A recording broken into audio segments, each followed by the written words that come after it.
What is up, fam? Welcome back to the Steep Stuff Podcast. I'll keep this one short and sweet, but I am so excited to bring you guys an episode with none other than my boy Nick Tusa, frequent co-host of the Steep Stuff Podcast. Joined me to do a race preview for the big Alta 50K and 28K.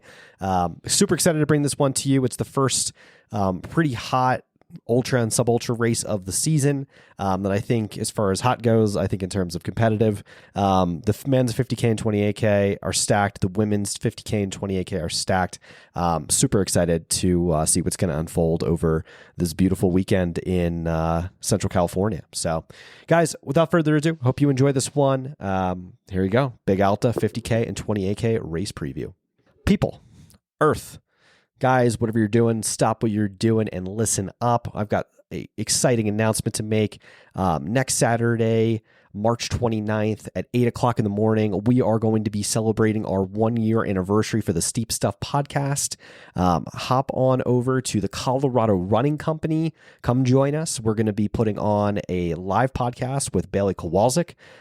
We are going to be demoing some new ultra and race vests brought to you by Ultimate Direction, as well as refreshments. We're going to be doing shoe demos as well with Nike Trail. We're going to be giving away Ceta socks and Ultimate Direction gear as well. Guys, I am so excited to do this. So excited to invite you all. Hope you guys can join me. One last thing, I do want to give a pitch for Ultimate Direction. If you are interested in a pack right now or looking for a pack, check out Ultimate Direction's site and use code SteepStuffPod for 25% off. This past week, they just finally dropped the new Ultra 12-liter and Race 6-liter vests in 2 beautiful colorways. If you're looking for a vest for your upcoming adventure or racing season, check them both out. I think you won't be disappointed. Like I said, use code SteepStuffPod for 25% off. Thanks, guys.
Ladies and gentlemen, we are live. Nick Tusa, welcome back to the Steep Stuff Podcast. How are you, buddy? What's going on? Doing great, man. Thanks for having me. Stoked to talk about a race that I was hoping to do this year, but didn't have the opportunity to. But you know what, man? When I was doing my research for the 28K, I was like so bummed because fuck, man, like you could so be crushing these guys. Like next year, dude. Next year, 100%. Hell yeah. So yeah, people, welcome. Nick, frequent co-host of the Steep Stuff Pod for race previews, is on today. We're going to be talking about the big Alta 50K and 28K. It's going to be happening this Saturday, March 22nd, and Sunday, March 23rd. I'm pumped, man. We finally got something to talk about here for a race preview. I know. I feel like it's been forever, but season's underway. Yeah, it is underway. There's a lot to talk about here, a lot to kick off. Dude, I mean, I think some of the first talking points, like, I was just astonished by the men's 50K field. Like, oh my God, yeah. Oh my gosh. Like, you're talking, like, I mean, we're 15 deep in, like, world-class men that, you know, any point could win this race, which is crazy for a March race. Like, you know, like that's nuts. And the women's 50K is deep. It's significantly deeper than the 28K. So I think there's a lot to talk about on the women's side as well. Returning champion and course record holder of the 28K, Miss Tabor Hemming. Or should I say Mrs. Tabor Hemming?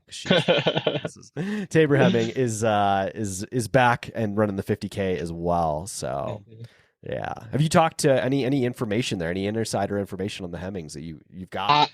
I got nothing, honestly, other than knowing that this is going to be Tabor's first trail race of the year coming off the roads. I don't think her road season is done yet either.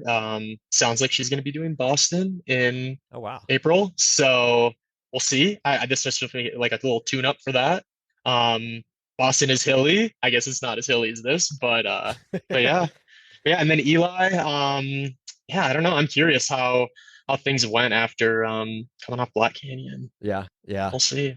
You know, my thoughts on Eli, dude. We'll get more into the obviously the analysis part, but like it's interesting. Eli's such an interesting guy. Where like the shorter the distance, the harder he is to beat. Right? Mhm. Like, Yeah. you know, it's I think David Roche has his hands full. Some of these guys, you know, are going to get to see like, you know, like I think because Eli the last two races, what JFK 50. And then Black Canyon, you know, that's a little bit more of a held back Eli trying to figure out pacing for like a longer distance race. But Exactly. he knows what he could do here. Yeah, a race this short and at sea level, like it's balls to the walls for the entire time. I mean, he is not letting out the gas for a second. I can imagine that he's probably going to take it out, and it's going to be up to David or Brian Becker or Johnny or someone just to hang on to him. Yeah. Yeah. There's a lot of good dynamics there, like a lot of boulder dynamics that I think we can get into too. What do you think about these courses, man? They're like the 28K particularly, I think speaks to me a little bit more because it's just this very aesthetic loop. Like, what do you think of the courses? I think it's sweet course. I love the amount of climbs on it, how fast it is. I don't know, just the smoothness of the trails there in California or something else. I know they made a few changes this year. They took out the Whopper, which is the big descent. I would say it's about a couple miles from the finish or so. But I mean, this thing drops like it's like almost like 1,000 feet in a mile. Like it's on like a road, not technical at all. So I'm talking like you're a couple hours in a race bombing down at 4-minute pace. And that broke some people last year. I heard that broke Matt Daniels last year. Okay. So we'll have to see. Things are going to be a little different. I know they were bummed they weren't able to keep that in. Hopefully next year. But yeah, no, course looks incredible. That area is just so good. Yeah, dude, it's a beautiful area. Like I don't know, like the 28K specifically to me, like 50K is a little long. That's a really long way to run for me. But like the 28K, I don't know, it just like stokes my enthusiasm a little bit. Dude, do you know if there's going to be what do you call it? If there's going to be a live stream this year? There's not. There's not. They said, yeah. I don't think the funding or the sponsors or something along those lines. I think maybe who did it last year? Who Aravaipa owns it? What's the name of their company? Mountain Outpost. Yeah, they might have other priorities that they're pushing towards. Maybe their Aravaipa races or something like that. But Gotcha. but no, free trail. Yeah, no, it is free trail and stuff. They should just start their own. I mean, I don't know. There's plenty of opportunity in the sport to do stuff like that. But I agree. Or like even like start your own, or like because it seems like from what Tom Hooper said. He's the RD at 603 Endurance. Shout out Tom Hooper. It's my dog right there. Anyway, he's like he said it's like not super expensive in some regard. Like if you invest in your own stuff, like you can do it. Yep. Now the difference is like those sea level races where you're going to get like 5G availability and like or Starlink or whatever, it's easier. But like in some of the more like I think of like Pikes, how hard it would be to do something like that, right? So, some of these races, it's possible because like you're in the greater San Francisco metro area more or less when, you're essentially doing this race. So, yeah. Dylan said last year they did it out of his garage at his house. No shit. Really funny. Yeah. Like respect. That's cool. All right. So 50K taking place on Saturday. 28K is going to be taking place on Sunday. Both 8 a.m. start time, Pacific time. The distance for the 50K, 31 miles with 6,700 feet of vertical. There's like 4 big climbs in there. I like that. I like that it's not just like one big climb and then running down. It's more punchy, right? This seems to be the nature of this course where, on paper it might look pretty easy because 6,700 feet for a sea level 50K is pretty fast. But I've heard from quite a few people, including those that have like raced at Headlands, which is similar territory there. It's very punchy. Like those climbs will kick your ass. So that's going to be interesting to follow along and who's been doing enough strength work in the off season. Like a lot of these guys are fit, right? Like your Andy Wackers of the world, your Eli's of the world are super fit. maybe some guys more so like Andy are coming off the road, right? So it's like, what is that going to look like for X amount of vertical, right? That's going to be Right. up and down, up and down. So I think there's some storylines on who's going to get broken here and who's who's going to have to learn some lessons. So And also, who has their race legs? I mean, a lot of these people, this is they're kicking off the season there, and some of these guys have multiple races under their belt already. So we'll see. yeah, dude, it's interesting to me. Like we're so early in the season, and I'm seeing dudes throwing down 100-mile weeks. Like it's not, and then like burning matches. Like it's like they're burning down the house, and I'm just like, how the fuck are you gonna feel when you get to like August, September, man? Like you're gonna be cooked. Yeah. So I think that skewed a lot of my, or at least some of my selections, like who's going to be fresh, who's going to be tired. Like I think one of the big conversations too is like Eli coming off Black Canyon. You're going to have in the 28K, like, Darren Thomas coming off Black Canyon. Like, are these guys going to be tired? Like, what's going to be in your legs? Obviously, for a shorter race like this, it should be fine. But like, maybe you're already a little cooked going in. Who knows? So yeah, I'm seeing like crazy mileage, dude. Like, I've never seen stuff like this before going in like this in March. Oh my god! I heard you mention that on the pod. I think it was some recent one. Just for like the weather and how nice it's been here on the Front Range, that people are just getting after it early on. Yeah, we'll see. I don't know. I don't know if people are splitting their seasons up in two and like planning to take like a rest period at some point. We'll have to see. Yeah. I think, dude, you would hope, man, or else there's going to be some implosions. Oh man. All right, so I got some questions and some analysis going in. So looking at this course and analyzing this course, to you, because we're going to have a beautiful mix of mountain athlete and really solid athletes that can run very fast on the roads, right? So guys that can mix it up in the flats and guys that can mix it up in the mountains. Do you think this course is going to favor any particular type of athlete? Because it's kind of that meeting place. I think it favors just the American ultra runner for the most part. Just who's good at fast, smooth trails for the most part. I think coming off the road, I think you can do some damage here for sure. Mountain runners, yeah, I would say it maybe favors more of the road guys if I were to pick between the two. Just because of the turnover that you're going to need on these descents. I think this is a type of race where you win on the descents and maybe not the climbs as much. Though the climbs do matter, I don't think they're steep enough where it's gonna benefit that like steep mountain athlete maybe as much. Maybe your Remy LaRue or someone like that who's fast on the roads. I mean, very low 10K time, but also you're probably one of the best uphill runners in the world, more or less. But then again, with the season that it is in North America right now, most people probably are on the roads or are on the more front rangey type trails that are smooth and whatnot. Dirt So roads, treadmill. Yeah, I think you're right, man. I think it's that weird intersection, right, where we're gonna get to see like who's really built up a ton of fitness going into this, and it can be applied. What do you, from a fitness perspective, like what do you think takes to win the 50K or the 20, what is it, 27K, 28K? Sorry. Like, what was is it going to be like a sub 14 5K guy, like a 30-minute and lower 10K guy or gal, like low 30-minute 10K gal? Like, what do you think? Because like, I mean, for instance, like let's take like some of these races, like a Cirque Series race, right? Like your Mason Copies of the world, those folks are the ones winning these races that are sub 14-minute 5K guys, right? They're so fucking fast. For a 50K, it's obviously a bit of a longer race. I don't know what Eli's stats are or like even what David's are, but like, what do you think level of shapeness these guys are in to be able to make this shit happen? I would personally put it in marathon, maybe more terms. I would say for the men's side for the 50K, you probably have to be running. I mean, at least you have to be in sub 220 shape, maybe sub 215 potentially. So elite stuff. And then as for the women, probably right around 235 to 230, which I think that's what kind of Tabor expects to be running at Boston. And I know Mary Denholm has ran somewhere around there as well. And then as for the 28K, I'd maybe put that more in terms of a 10K. And yeah, you probably got to be running right around like a sub 30-minute 10K. I mean, it's fast. Because I figured David, I mean, Dave, I can't remember what David said. Like he's obviously a 4-something miler, maybe even less.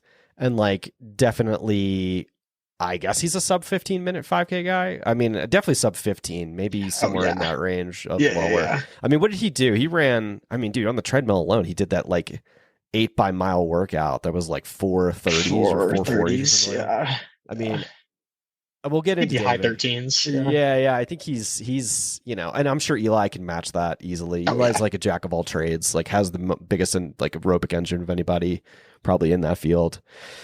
Ryan Becker is an interesting one. We'll get into all these, but like, and then on the women's side, like Keely Henniger's in the race too. Super cool. Yeah, I'm excited. Keely's an interesting character too. So when we get to that, we'll talk about it. Yeah. One more, I think I got one more like pre-start question that I think it's interesting from this, like because there's no live stream this year, but there is a very stacked men and women's 50K, a lot of heavy hitters. Is this an opportunity for someone to come in that's like a random baller that comes in and like if he smashes these people and wins, he or she, like does that punch you to superstardom at that point? Like do we like earn or lose potential? Like are people like losing stock in this or winning, you know? I would say nobody's probably losing stock just because it's earlier on in the season. Yeah, but I would say definitely gain stock for sure. I think just after last year and seeing what the podium looked like, I think there's a lot of people that want to come to this to try to make a name for themselves. I don't know if that's going to happen in the 50K. I'm not going to crap on anyone's dreams, but it just seems like it's already like so freaking stacked. But as for like the maybe the women's side or even for surely the women's 28K side, like someone definitely has a chance to put a stamp. And honestly, maybe even the 28K men's side. We'll see. But I like the opportunities these types of races create just because from a free trail perspective, like they have a huge platform. So you know if you're getting on the podium for a free trail race, like they're going to blow your name up and it's going to be it's an opportunity. The only reason I say this, it's kind of like the Joe and DeLeon effect, right? Like like Joe and goes and wins, but he gets on the podium of Cirque Basin, beats a lot of like some of the best names in the sport. And then immediately, within like he tells the story on the podcast when I release it, but like pretty quickly gets his name, brought up by a lot of sponsors and it changes his life a little bit. And I think this is an opportunity that like, if you can go beat a Dan Kurtz or go beat a David Roche or an Eli Hemming, like, or a Tabor Hemming or a Mary Delholm, like you have opportunities there to make a name for yourself. And I think that's got to be motivating for a lot of folks. It's going to be hard to do, obviously. These are the best names in the sport, but yeah. I don't know. There might be someone out there that that has made this their A race, and they've been working towards this since November. You never know. Maybe they had a slow summer or something. I don't know. We'll have to see. All right, let's talk some names. Just like depth in like men. Like, what did you see in depth as far as men's contenders on the 50K side? 50K side, like we mentioned, Eli, David, Ryan Becker, Johnny Luna Lima, Remy LaRue.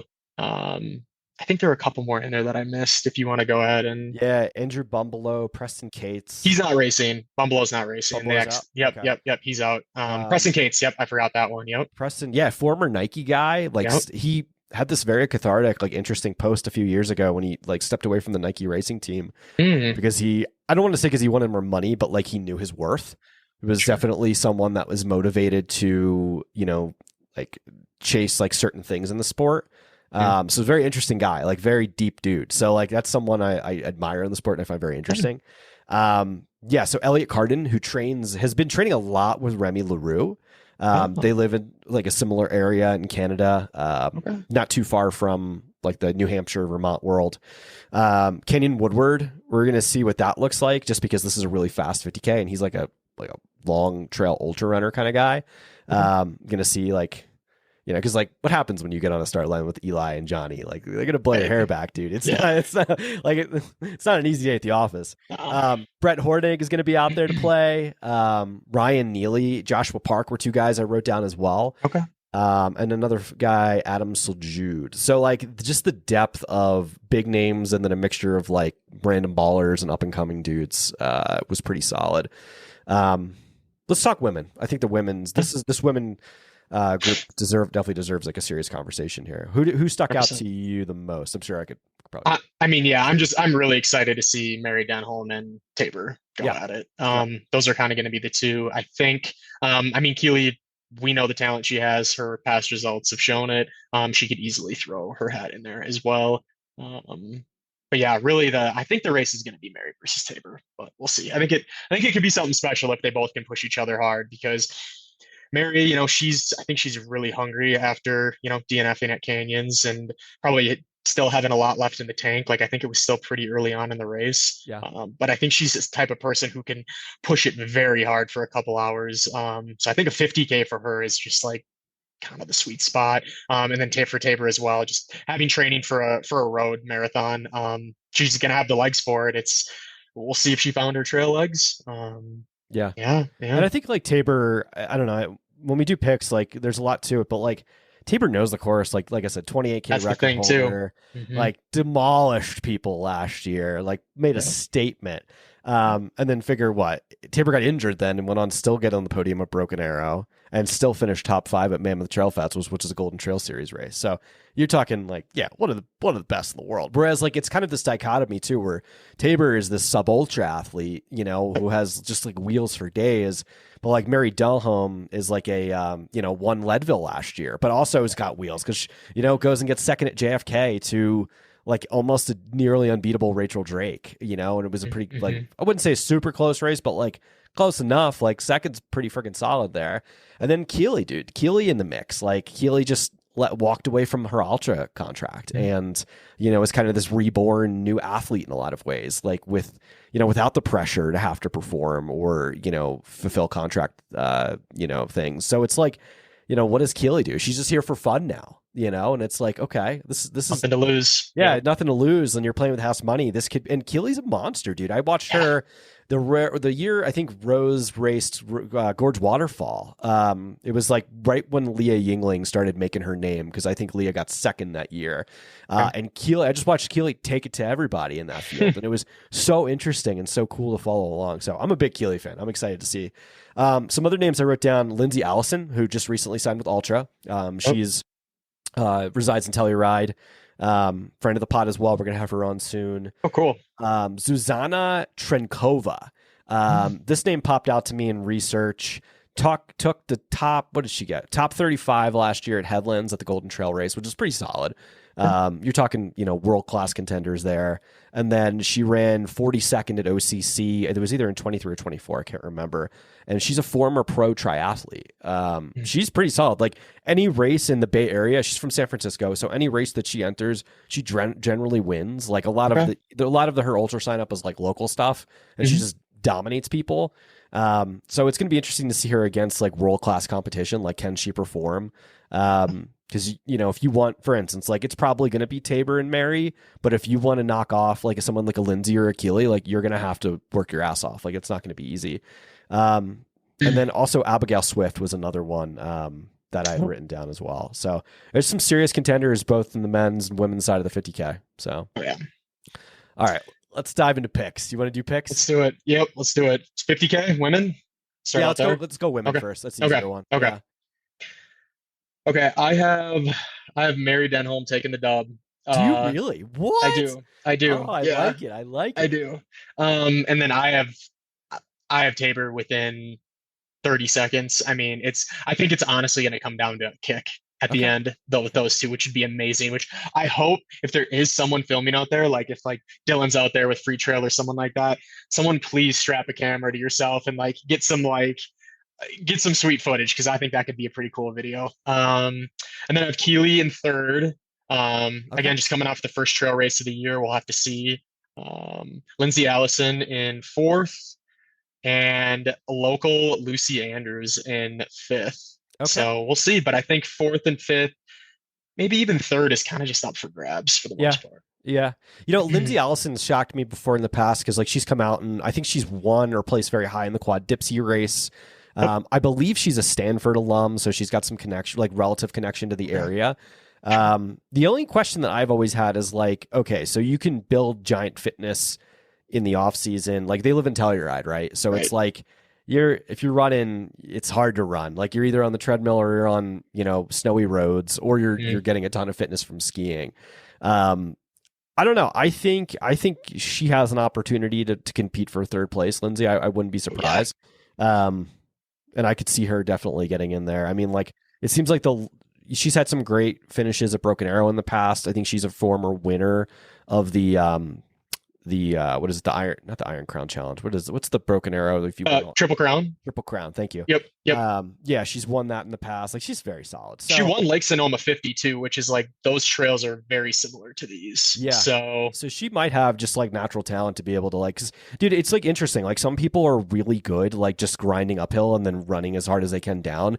And then some people just get broken going up and down, up and down, up and down. Like, your body, some people's like muscular dexterity can't take it. So she seems like one of those people that can definitely take it. So I would agree. So I've got Tabor in first. The only reason is because, like, I've been really paying attention to Mary Denholm's I'm sorry, Denholm's Yep. Strava.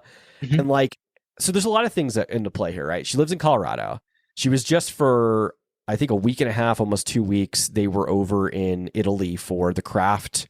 They were running big mileage at Craft. So she's putting in a ton of mileage. Dude. Like, last week, I think she ran like 106 miles with like 18,000 feet of vert, which is a monster fucking week. Oh, yeah.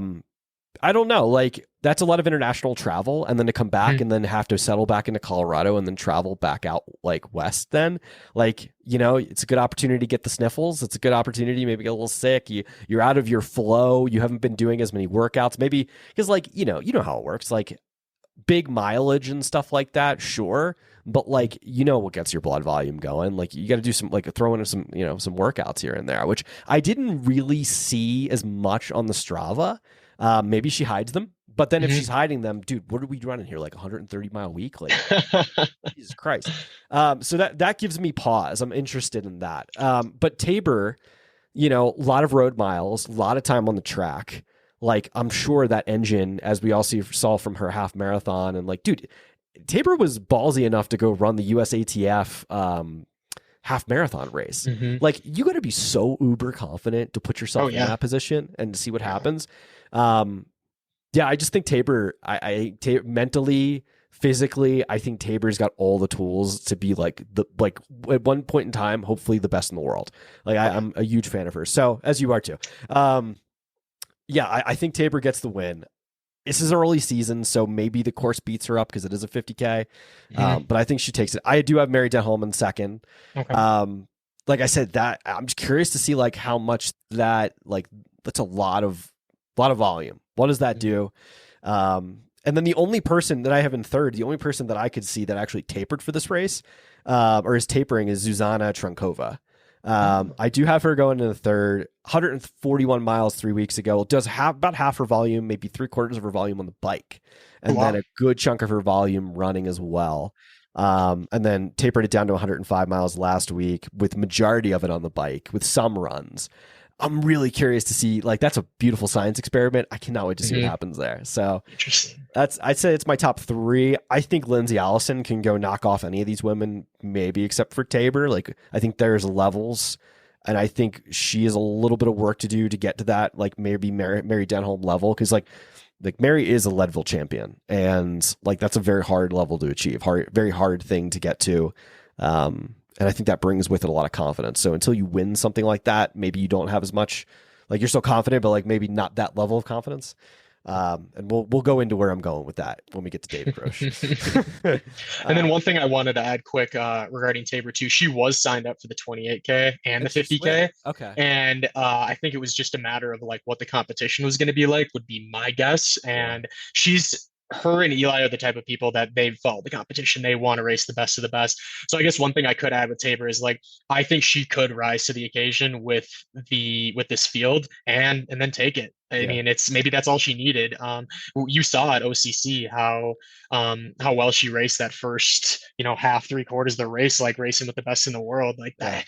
When you put her in those situations, she's damn good. Yeah, no, I agree. I'm always excited to call a Tabor Hemming race. It's fun. Dude, I remember, I think I was texting you because, like, it was right when, like, it was on the live stream, and, like, it was kind of public watching Tabor drop out of OCC. Yeah. It was, like, on the live stream, and then she was kind of stopped there off to the side. I don't know if she was with, like, I don't know if it was, like, I think it might have been a family member. Okay. Her dad, maybe. Yeah. I think so. Yeah. And it was very emotional. It was a bummer to see that. But, like, yeah, dude. like I said, she's got all the tools, and then like injured goes and like gets on the podium a broken arrow. Like, how sick is that? All right, let's talk men. I have a Hemming. Actually, I'll let you get Okay. Yeah, go Sure. for it. All right, yeah, my top five. I got Eli. Eli win it. Yep. David right behind him. Ryan Becker third. Johnny Luna Lima fourth, and Okay. then Remy LaRue in fifth. Okay, I think that's pretty. Oh, what spot you on. got? Yeah, It's pretty okay. pretty damn similar. I Yep. also have Eli in first. I have a Hemming sweep. Dude, Sweet. I just think like Eli is probably. I've never asked him this, but one day I will. Like, I am so curious to see the way that dude views competition.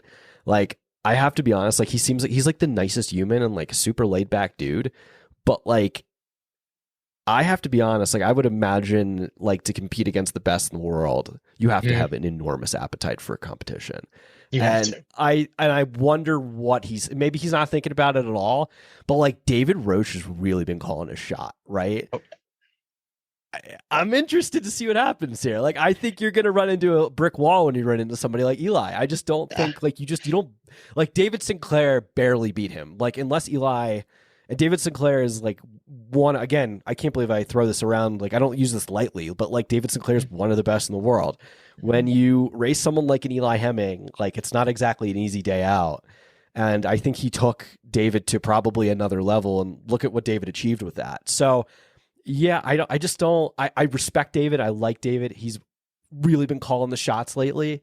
I think it's either going to end up like I don't know. It's like hard to approach this race mentally, right? For someone like David. It's like, okay, am I racing this? Am I racing this to make a point because I've called so many shots that I feel like I have to win this race? Yep. Or is this or do I have can I silence my ego and focus on, okay, I've got in a few weeks Gorge Waterfall, which is a selection race. I don't know. He's doing Gorge. He's doing the 100K. Right. Okay. And that's an opportunity because like the depth is deep there, but like it's also an opportunity for him to go win and make a statement. I think the best thing that could happen to him in this race is taking second to Eli, just to, I don't know, maybe humble him a little bit and be like, okay, like still have a lot of work to do. Like, it's not done yet. Like, you don't win Western States in March, you don't. Yeah. So I don't know. We'll see. But yeah, like you were saying, two different kind of, I feel like, approaches. Like you say, like Eli, a lot more calm going into it. Isn't going to be the one boasting about anything like that, whereas David has been more of that lately. So it's just two different people going at it. And I know, like, you got to remember too, like, there's like a coaching dynamic here. Like, Eli used to be coached by David, so like I'm sure they have like an amazing relationship there. But it's also like that's a scalp that I'd want on my wall, dude. No offense to David, but like that's a scalp. Like if I was Eli, I'm like I think it would mean more to me to beat David than to win the damn race. Like, I don't know, just because of the way like David's been calling a shot. And if you do that, like sometimes you make yourself a target. So I don't know. Like, and this, I hope David listens to this because I hope, we get some shade and he lights a fire under him as well. But it's like one of those things where we'll see what happens. Like, I mean, no shade to David. I love David. He's an amazingly inspiring person. And like dude, you ran on some of those trails that he runs on in Boulder. Like some of the stuff that he's able to do there, like the guy's a freak. So yeah, and he's been putting in the work and he's very public about the work that he puts in. So let's see what happens. Yeah, I don't know. I just feel like it's that almost like that do or die. Like there is pressure to win now because like you've been hyping yourself. So in third place, dude, I'm like very mixed. So my third is a question mark. It's I literally wrote down it's Johnny Luna Lima or Remy LaRue. Okay. Like I think Johnny has done enough this year to progress, and like just getting to spend time with him on the podcast and chat with him. Like, you're talking about one of the most dialed, like, control every variable humans that I've ever met in my life. Like, very serious. And I respect that a lot. Very interesting guy. Very interesting conversation. And it seems like just by following his Strava, following some of his training, like, he's quiet. He's not really active on social media. He's like a not a ninja. He's like a assassin, like, just quiet and just working on his craft, right? And like, until he's ready to go strike. And, just by talking to him too, he was very serious about wanting to go compete at Broken Arrow and showing that he belongs. This is a good tune-up for that. This is an early season mixer to kind of see where you're at against, some stout competition.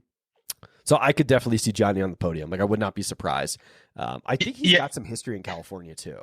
He does, yeah. I think he lived there for a period of time, or his parents lived there, or something like that. But yeah, he's put in more mileage than he ever has, it seems like.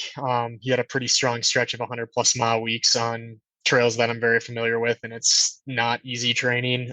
So he's definitely coming into this very, very fit. It's just the 50K it's an odd distance. I know he's raced a few 50Ks here and there, but it's a tough one to get right, and we'll have to Yeah. see. I don't know if, and same with Remy too. I don't know how much experience he has in 50Ks. It looks like he's maybe ran a handful. So this is what's interesting to me. This is where like the dichotomy comes in. Like Remy started off in ultra, like had some great finishes at like JFK, and like the guy lives at sea level. He's a Canadian, lives like really close to the Vermont and New Hampshire border. So races a lot in the States, like more Northeast stuff. Dude, you know, the way he's competed at Golden Trail, like I gotta say, he's one of the best uphillers there is. Like he's phenomenal. Like has raced Remy Bonnet, Alex Ricard. He beat Dan, what's his face? He beat Dan Kurtz last year at the Canadian Mountain Running Champs. They kind of traded. I think it was one won the vertical and the other one won the up down, but like they kind of like Remy's strength is definitely in the ups. This race has a good amount of climbing, but it's not going to be won on the climbs. It's going to be lost on the climbs. Like if Remy can put himself in a good position there, I mean, he's not like a slouch running downhill. Like he's still world class. And, you know, his stuff looks really good, dude. Like his training, like 187 miles last week, but 114 of that was on the bike. 73 of that was running like on dirt roads and like some techie trails. Like his trails are still pretty iced over, so stuff will start mounting out soon. Trains a lot with Elliot Carden, and Elliot just got top 10 at Black Canyon. So figures to show you like that level, that fitness level. Like, you know, he kind of seems like he's, I don't want to be like too candid, but like he's definitely, I think he's better than Elliot in my opinion. Just signed with Brooks, so he's got a burning desire to compete. Yeah, I wouldn't be surprised. I could see him up there as well. It seems like he was pretty candid on Strava about some like a little Achilles niggle that he had going on. But that can be, you know what, dude, that maybe that goes away in taper, you know, Sure. knows? So yeah. So honestly, I'm gonna go with I kind of based off what you're saying. I think it's Johnny's downhill versus Remy's uphill for third place. I think I like that. I like that. And like, don't ever count out Ryan Becker, dude. Like Ryan Becker is capable in any given day to beat any of these guys. Like that's a dude that doesn't have to have a ton of volume, doesn't have to have a ton of mileage to get super fit and like go and crush people. Like last he had a quiet good year last year. Yeah, dude. Quietly good year. Speed goat was awesome. Like he took second to Michelino at the Rut 50K, which I think it was kind of understated because like, you know, he raced him pretty close for a good chunk of the race and then Michelino got away from him. But like Ryan's solid, dude. I could see Ryan, to me, it upsets me because I think Ryan is like such an understated, really good dude. Like should be sponsored, should be with a brand and should be doing all these things. Because his talent level is just so high. And like as consecutively, dude, always in the top, like any VK in the country, he's always in the top 5. Yeah, like the dude just has some crazy fitness. So, who else? Elliot Carden as well. Like I said, he trains with Remy a lot. Kenyon Woodward. I'm very like, I don't know. I kind of want to see what that looks like. Unfortunately for Brett Hornig, I don't know what's going to see what happens. Like, I don't think Brett's going to have an easy day at the office with these guys. You know, but yeah, we'll see what happens.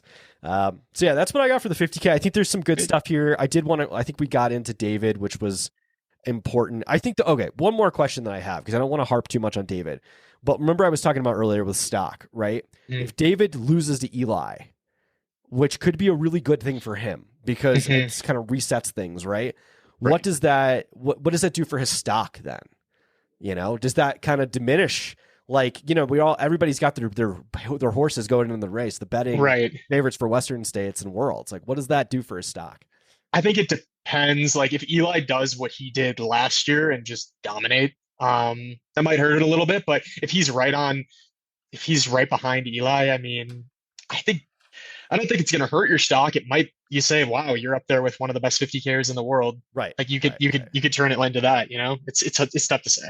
Yeah, it's going to be interesting. I mean, like with these races, styles make matchups, and it's just like one of those ones where like stylistically, like it's anybody's race. Like, it's not a mountain race. So it's, you know, you're really throwing to the dice and like, who's the fittest human going into this? And that's the person that, you know, that can put it all together. So, all right, let's talk 28K. I think there was some really good conversation about the 28K as well. I'll let you hop into that and take it away with what you think. Yeah, sure. Yeah, the men's side is that top five is stout. Yeah. Let me tell you. I mean, Andy Wacker coming in after what he's been doing. We were chit-chatting before about his Strava, and he just recently set the CR on Lions Lair Epsenitas, which is one that a lot of people frequent and a lot of athletes that come through Boulder do and give a good push on. It's a really good gauge of fitness. I just did it recently. I mean, it's already being close to Andy's. Like, he was like 18:25, which is ridiculous.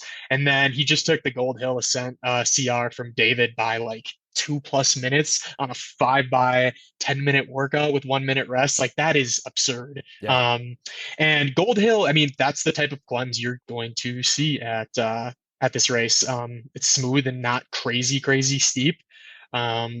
His fitness seems like it's really there. I think he did a road race recently. I don't know if you, how did he do there? Did he win that? What did he do? I don't know. He didn't post it. I'm gonna actually on his Instagram now as we're looking. Okay, double check. Yep. Post on it. What is this? It might be on the trail teams. Okay, March 10th, Gate River Run, 8th overall, 3rd American. Ran a 15K Listen to this, 15K PB, 43:52. That dude is so fit. 5K and 13:55.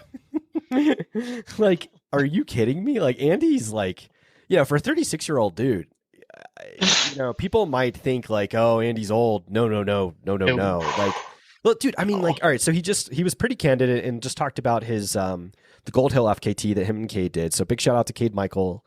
I think they pulled each other along on this. But dude, Andy just went down 5 workouts 1 week. So 5 workouts in a week. You and I both know how fucking hard that is, okay? March 10th through 16th, Tuesday, AM, 8 by 1K, 5 by 92nd with Cade.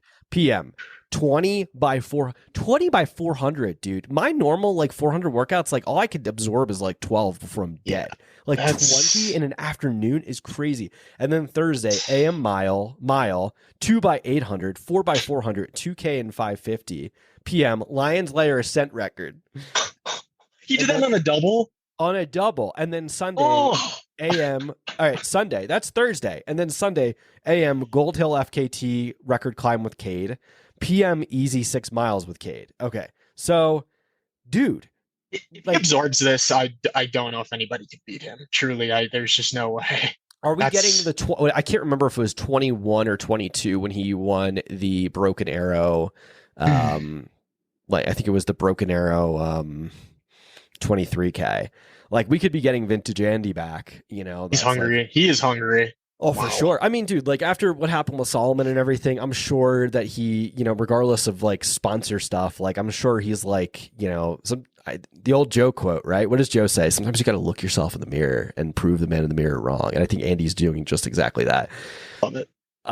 Yeah, Andy looks great.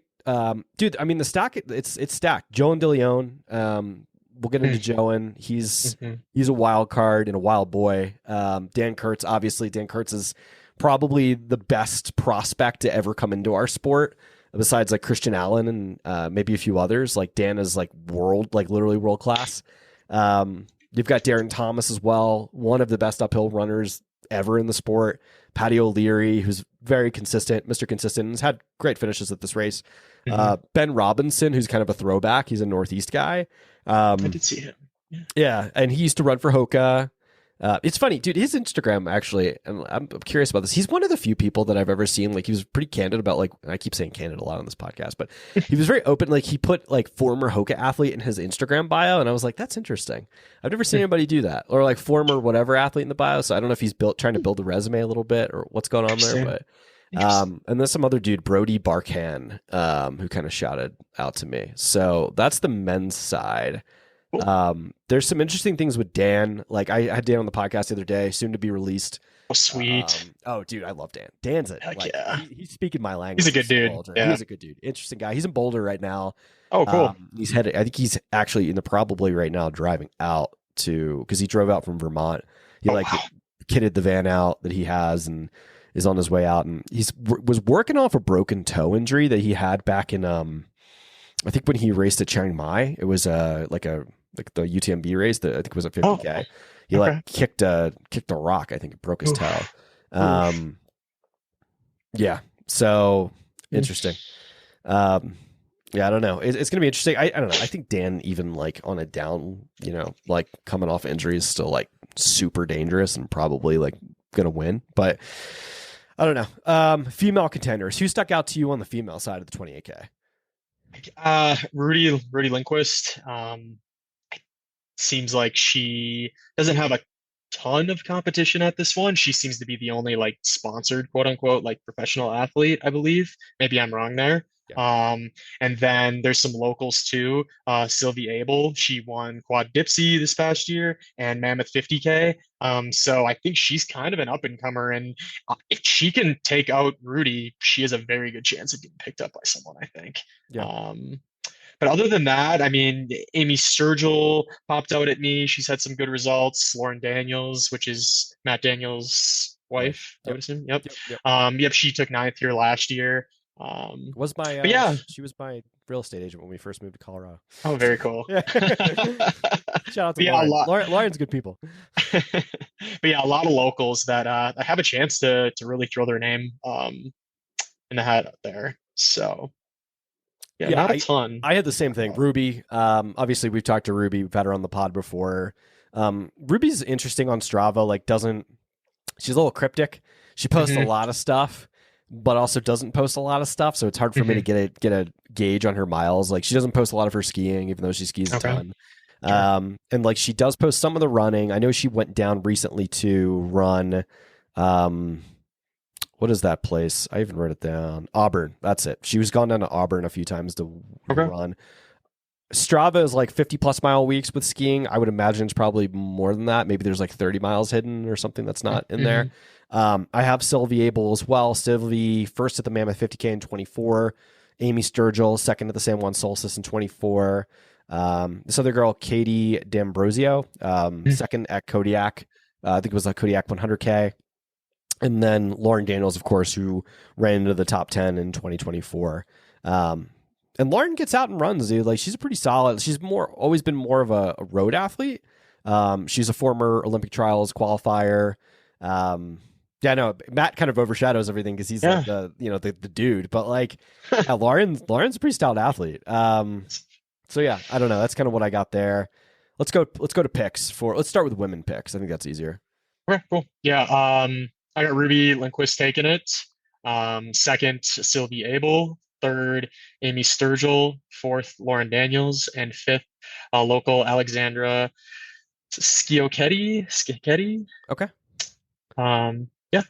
Yeah, I'm similar, dude. I got Ruby in first.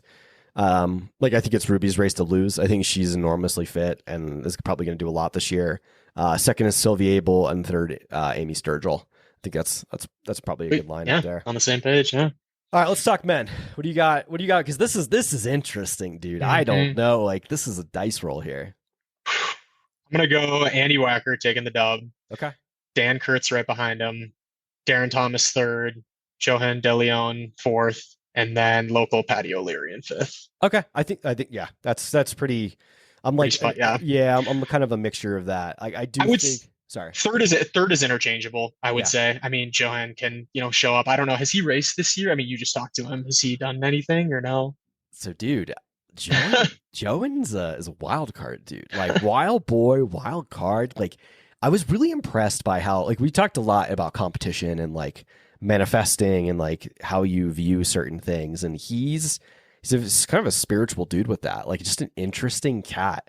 Also, I have to say, one of the nicest humans I have ever met. Like, you want to talk about like when I ask him like, how you doing, dude? He's like genuinely curious how like I'm doing. Like, he wants to know, like, he was like asking me questions on the pod. Like, I was like, yeah, he just like a really like left me with an impression that I was like, yo, I really like this kid. Like, this kid's cool. And he was everything like Cade kind of like hyped him up to me, and like he was everything Cade kind of said he would be, which is cool. Yeah, I have to be honest with you, dude. A lot of time he hasn't really been posting anything on Strava, and he I noticed that does that on purpose. He's like, I don't like to talk about myself. I just want to go there and show up and compete against the best in the world. I would not be surprised. I wouldn't be surprised if he wins the race. Like both guys, Really? like Dan has weaknesses and Andy has weaknesses. 100%. And if you get, like, you got to remember, a lot of this type of race, we're early in the season here. This race doesn't really matter in the long, like, I don't think people care as much. Like, this isn't the Golden Trail Series. This isn't like, this is a like kind of play around with competition and see like where I'm at fitness wise and then make adjustments from there. Like if you don't want to be overly fit, right? Like for people like Dan, I'm sure what Dan's thinking is like, I need to be fit and ready for Sunapee because that's where my expectation is to go make a world's team. Or like a Broken Arrow or something like that. Whereas like Andy's expectation is probably the same way, but like Andy might be playing a little bit more with house money because like Andy no longer has to please a sponsor. He just has to go race for Andy, and whatever his goals are, he'll achieve them. Joan now is with Satisfy, and he was pretty candid about, damn it, I said it again, candid. Anyway, he was pretty open about like Satisfy doesn't really grade you on or like care as much about performance. They're very open as a sponsor. It's more, it's a little bit different. Obviously, he's like an incredibly, world talently athlete, but like also without pressure, maybe he's putting the pressure on himself. So when we're talking about mental space here, like there's no pressure from a sponsor to go perform. So he's another one playing with house money a little bit. Whereas like this dichotomy is interesting, man. Like there's a lot to this. I still have Dan winning. I think Dan takes the win. I think out of the 3 gentlemen that will compete for the win, or 4 gentlemen with Darren in the mix there, I think Dan is just really fucking good. Like one of the best, like from Iowa State, one of the most highly touted dudes to ever enter our sport. And as far as just like pure talent goes, there's a reason Brooks gave him a contract like that, like right pretty early into his search for that. And I think it's 100% deserved. Like I'm a gigantic fan of his. So yeah, I think Dan goes and takes the win. I don't even think it's that hard for him. I think he does it. Even with like maybe a semi whatever broken toe, who cares? I have Joan in second. I have Andy in third. I worry that Andy left his race on Gold Hill. Good point. That's a good point. I'm curious to see, or Sanitas. Like maybe it's like, okay, I'm really fit and I'm going to show that. I think Andy's still on the podium. Andy could very well go beat both of these guys. And Darren, wouldn't be surprised. He's beaten Darren a few times now. Andy could be in the same situation as David. They just left it all in training a little bit. It's yeah. We've had a lot of good weather on the Front Range, man. And it's been deadly to go like burn matches, like, I don't know. You got to remember too, like Gold Hill, uphill miles, you don't really get as cooked from that. You still got to run down, but like, it's not, but like that effort, dude, to run 102, that's faster than any person has ever run that. That's a huge effort to recover from that. Like Andy's also superhuman. So I don't know. Yeah. Whereas Dan's like been kind of quiet. Like Dan might be not as fit as he was maybe a few months ago, like going into Chiang Mai, but like it's still the winter and like maybe you race your way into fitness. Like it's not necessarily super fitness that wins you this race. It could be muscular dexterity and stuff. Dan's also really good at downhill. That's like kind of his jam. So you can win the race on the downhills, and if you're good, you can. Yeah. So I don't know. Yeah, we're playing 3-dimensional chess here. There's a lot going into this. So, all right. And then on the women, did we talk about the women already? Or yeah. Yeah. Yeah. Sorry. No, you're good. You're in like third now. Third. You're a third pick. I threw there, and then I think Darren Thomas beats Patty. Okay. And I think Patty takes fifth. I see that. Okay. Maybe Ben Robinson sneaks in there. I think that's the only other name, and that Brody guy that's like kind of stuck out. What's Darren been up to? Darren, I see this is the question mark for me with Darren is like just finished Black Canyon a month and a week ago. Okay. Is he tired? I mean, this is a 17.5-mile race. It's not that far. But you're going to have to, I mean, you're talking like 5-minute grade adjusted pace for this race. So yeah. Like you got to be ready to turn over. Cause what's the time? What won it last year? I'll tell you right now. I'm pretty sure it was, I'm sure it was some, Oh, wait, sorry, I didn't even write The down the 28 records. is. So Nick Kendall won it in 154.48. That record. Okay. Yep. That record. Oh yeah. Oh yeah. No. Yeah, it's gonna be low 150s. Because Tabor got the course record. Tabor didn't run that far behind Nick. Like Tabor ran 209.32. Okay. So yeah, I think Tabor just had like a really, really good day. Yeah. And then on the 50K, the record that Eli put up last year was 3:38.33, which is so fast. Oh, I think 3:35 this year. It sounds like conditions. So conditions last year, I know there was a little sloppy. It sounds like it's dry as a bone there. And yeah, so different time of year though. I know last year it was earlier. I want to say it was earlier. Was it? Or yeah, because I can remember. Yeah. Yeah, it was right around the time I had Dream on the podcast. It was right when she got back. It was about a year ago. Yep. Right about a year ago. So yeah, interesting.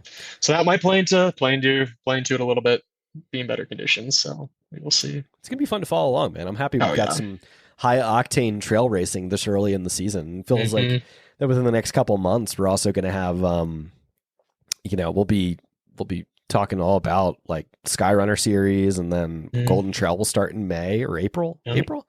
Yeah. Does it start next month? Holy shit. A few weeks. Yep. That's Sky running starts this weekend. Yep. Correct, Sky right? does start Saturday? Yeah, I chose not to purposely cover the race because this is mostly Europeans. Like the only one going over, I think, is going to be Morgan Elliott. I think. Yep, that's all I saw. Yep. A lot of Spanish guys. Yeah. And then all right, really quick, because Keontae this weekend or next weekend? Yep. Keontae's this weekend. Mm-hmm. All right, who's winning, dude? Who you got? Oh, I don't think anyone's beating Jim. Dude, I think Jim like probably has an axe to grind with both of those gentlemen. Yes. One that beat him at UTMB and another one that's beaten him at UTMB. Yep. Like Yep. No, I think for the longest time, Killian was above Jim in that 100 or in that, how long is this race? 70 something K or something like that? Yeah, it's like 62 miles or something like that. Or is it 100K? I thought it's 100K. I thought I saw like 70 or something. Yeah, it might be close to 100. Maybe that's 78 miles. I don't know. For the longest time, I had always put Killian above Jim, but I think now Jim is making that pass, and maybe that's due to age. I don't know, and just like Jim has all the freedom in the world, doesn't have a family, doesn't have any life stresses or anything like that. Where Killian's got a lot going on right now, and we don't even know if he's going to necessarily be there. But I think this is Jim's race to lose. That's true. The question is, would Killian go if he didn't think he would win? That's the question. The ultimate competitor, dude, Killian. Well, yes, but I think it's for a bigger goal. I think it's to get into Western States. Right, so, I mean, if he takes second, he's getting a golden ticket. Do you know how many it goes down to for? I think it's. Is it two? I think it's two tickets. Rolls down to 5. Rolls down to 5. Okay, and Jim's obviously already in. Okay, Jim's already in, and it's going to be really interesting. If what's that other guy's name that won UTMB last year? Yeah, Vincent Boulard.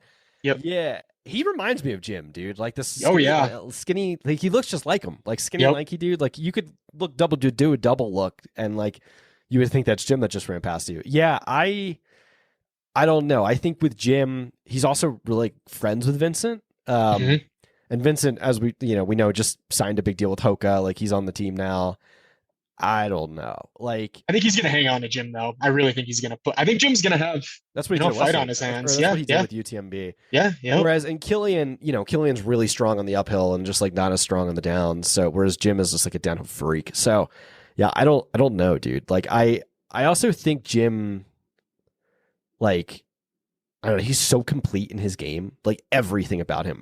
Dan actually, when I had him on the podcast, he ran with Jim a little bit this summer, and I think it was after UTMB because the UTMB was August, so he must have ran with them in September.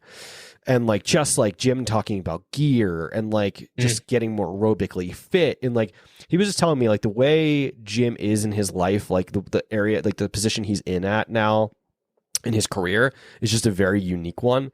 Whereas like you said, dude, Killian's got a kid that might have just been born or is in the process of being born. Like I think that kid's coming soon. A third one, yeah.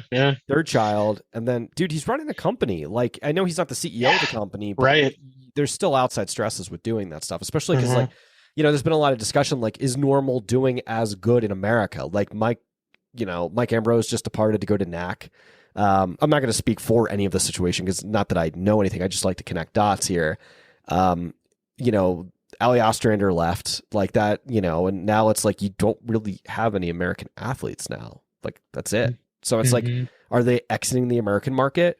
So maybe like the reason Killian wants to get into Western states, maybe that's an opportunity there. It's a marketing opportunity to go to Western states for normal. Yeah, I don't know. There's something there.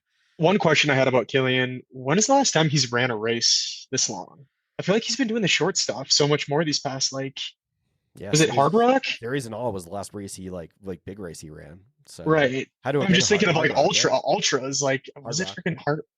Yeah. So I don't know. I mean, it's Killian. He's a freak. So yeah, he's one of the greatest, probably one of the best people the sport has ever seen, if not the best. So and has he ever done that race? I don't know if he's ever done that race. Maybe he has in the past. No. Okay. No. Yeah. So it's dirt road fitness. He's also in Norway coming off a winter, dude. Like you can only get so fit off a treadmill, whereas like Jim has had Flagstaff fire roads all day. So yeah, it sounds like the snow, at least what I've heard, the snow is pretty. I heard on the John Elvin podcast. Shout out that pod. You put me onto that. Super good pod. There's some good stuff there, right? Yeah. They were talking about how they've been wanting to ski so much, but they really haven't been able to a ton. Sounds like the ski conditions are horrible. So maybe trails have been decent. I don't know. Yeah. To see. So at least on roads or something, you know? Yeah. Yep. Wow. That's interesting, dude. Yeah. Yeah, it's going to be, I mean, like, I hope Jim lifts the curse because Jim's never beaten Killian. And that's the only thing I can, could wish for. Like, you know, and I think it's a good opportunity for an early season to see, like, all right, where am I at with my fitness? Because, like, Western States is going to be probably the hardest race of Jim's career. Like, probably even harder than beating everybody and winning UTMB that year. Like, the level of competition at the Western States this year is going to be. Did you see Rod Farvard? Like, I was actually just going to bring him up. What the fuck? Like, everybody's getting so good, man. It's no, I'm so excited for Western. I don't think this many people have been like. It's always like obviously like an A race on the calendar, but I feel like it's another level this year for everybody. I feel like it is their sole goal and their sole purpose is that race. Yeah. I'm curious to see like who shows up and who gets smashed and. Yeah, conflict and conflict resolution, dude. It's a beautiful thing. But one last thing I wanted to bring up too regarding Big Alta. Yes. So the talk about fueling lately, the high carb revolution that's been going on. This is a 50K, and 50Ks do involve fueling, and it's a very important part of it. But the high carb thing with 50Ks now. I don't know. I feel like we're gonna see some people potentially dropping out to like throwing up or something like that. Because putting back like 130, 150 grams, moving at those speeds, it's not easy for your stomach to to digest that. So everyone that's in it, I hope that they've been stomach training their stomach. Because everyone's been getting so into this, and like there are benefits to it, but I think it's more on the longer side of things. I don't know if it's the 50K it's as beneficial. So I'm really curious how people tweak things and hearing post race how people did fuel. It'll be interesting because it's a dry climate too. Shouldn't be too warm. So I don't think hydration is going to be a killer, but they could have some stomach issues. So that's something to look out for. Yeah, no, dude, I think it's a great assessment there. Like I've been asked this quite a few times lately, and I'm just like, I can't answer it because I don't really run super long distances, and if I do, it's like once a week. But it's like I do 130 grams of carbohydrate, like, and you can't do that on the treadmill, like in the sense where like if you're training that on the treadmill and then you go and transfer that to a race where you're running at 5-minute grade adjusted pace, like you are going to fucking destroy yourself. Oh yeah. Yeah, I'm curious, man. That could be a very thing into play with at least with the 50K, 28K maybe to a lesser degree, but like right. With the 50K and that, I don't know. And the other thing too is like you bring up a really good point here, and this is something I talked with Jane Moss on the pod about. Was like, do you like when you start with these races? Because like the 50K is a good example. It starts at 8:00. It's a 3-hour race. It's done by 11, 12. The day warms up, right? But it starts cold. I think the high for the day, both of these days, is like 58, and then the following day is 59. Okay. So it's like temperature increasing. So if it's starting in the 40s and going into the 50s, maybe 60s, what that does. Obviously, there's not as much a temperature variation there, but like on some of these races, there is, and it's like there is, yeah. Starting with solids and going to liquids and trying Sure, to things like yeah. that. I know Chuckanut last weekend. Horrible weather, freezing cold rain. I know people dropped out for hypothermia. They ditched their jackets at the first aid station, and they regretted it at mile 20, and they had to drop out. Yeah. I don't know. Weather can play, but I don't think it will here. No, I don't. I think it's not. It's supposed to hold off on the rain too. Yeah. So, dude, we're speaking of weather, we're supposed to get like a 75-degree day next week. Holy shit! It's spring, dude. It's always in March. I always jinx it, and I'm always like, okay, the snow's done for the year. Snow's done for the year. And then we always get dumped on. But honestly, I'm calling it right now. I think we're done. I think we're in the clear. I don't know, right. Unless April something gets rowdy in April. But yeah, man, I'm excited. Dude. Well, man, I appreciate it. This was a great conversation. I thank you for your expert analysis. I think the audience is going to take a ton away from this. Until the next one, we'll start playing on the next one next. So there we go. Heck yeah. All right. Appreciate it. All right, Nick. Thanks, brother. Thank you. What'd you guys think? Oh, man, what a fun episode. Super fun. Really appreciate Nick coming on to give some expert analysis and talk about both the men's and women's races. I think there was a lot of value there, lots of topics, lots of rivalries. Guys, we're just getting heated up in the season. I am so excited to see where this is going to go. So, yeah, good luck to all the men and women competing, especially my friends that are going to be out there this weekend. Definitely will be following along and wishing everyone the best of luck on their respective competitions.